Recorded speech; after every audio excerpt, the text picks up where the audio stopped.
Hi friends, welcome back to another video. I want us to go through an empathist dilemma. I'm an empath myself, so I've been through this before. One of the biggest challenge for us as empaths is that we absorb the energy of those people that are around us.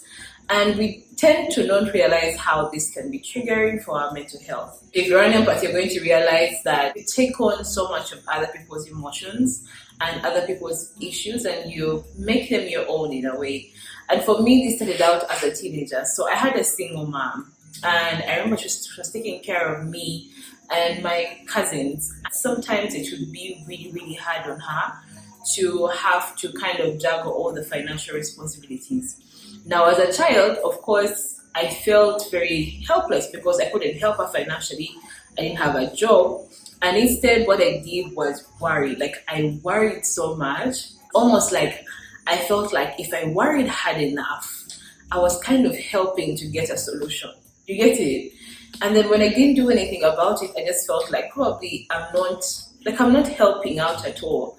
I'm more like leaving her to struggle and suffer by herself. This is a clear example of how we take on the issues of other people. It's not necessarily because other people are forcing us to take them up, but we feel like we are carrying other people's burdens because we are trying to help, and we often feel guilty of not, being able to help like in the moment.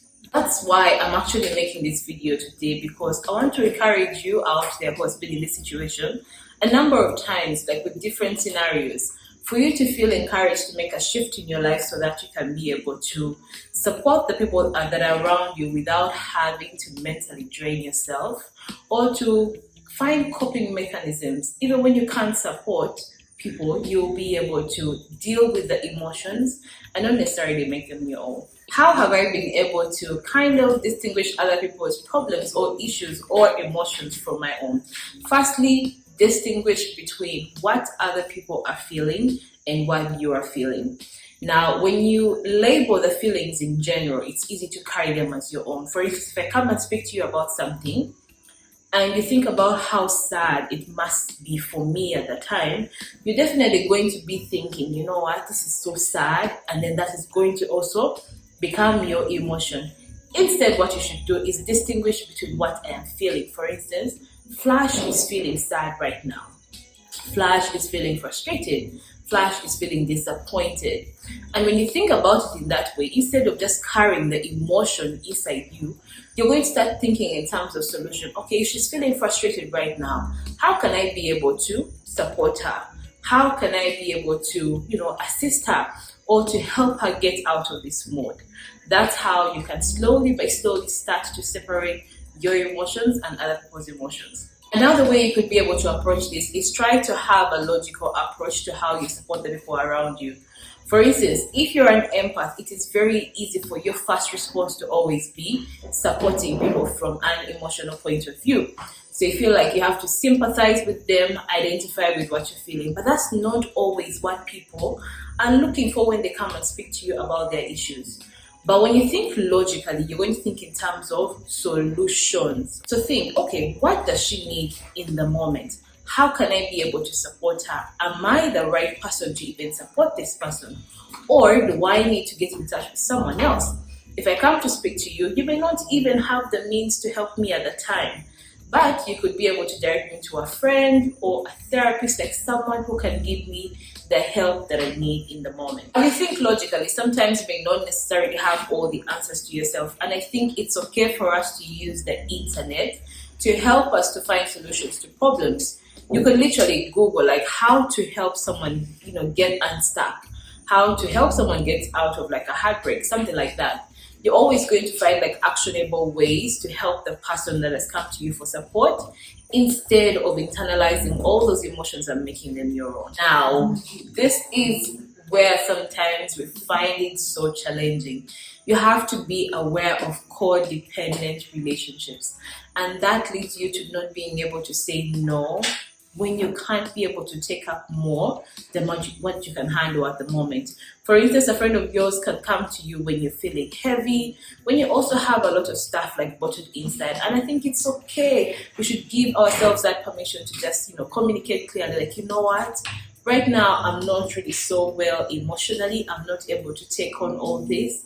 However, I would love to help you, and maybe I could give you support by directing you to somebody that you could speak to and they can help you in the moment.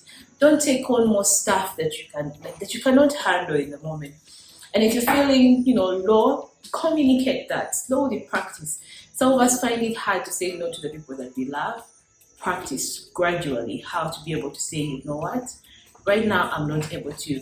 The more you practice these boundaries with your emotions and with your own feelings, then the more you'll actually be more of help to others. Because imagine if someone came to you with an issue and it felt like they just ended up overwhelming you, it will be equally frustrating for them as well. Also, be aware of topics that are quite triggering for you.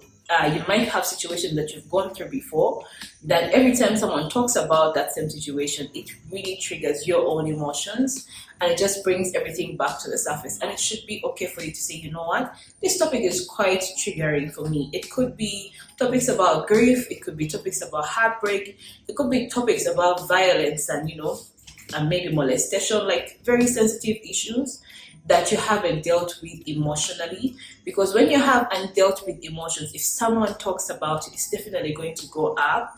And I'm not saying you're not able to process it, but in some situations, some people can't be able to help another person while at the same time also processing their own emotions, because then it's just going to end up making them feel overwhelmed. So if that is you in the moment, communicate that clearly without being rude, be really polite about it, and you can offer support by maybe making sure your friend gets help from somewhere else. Help is still help. An approach we tend to not think about is to be curious about how other people feel.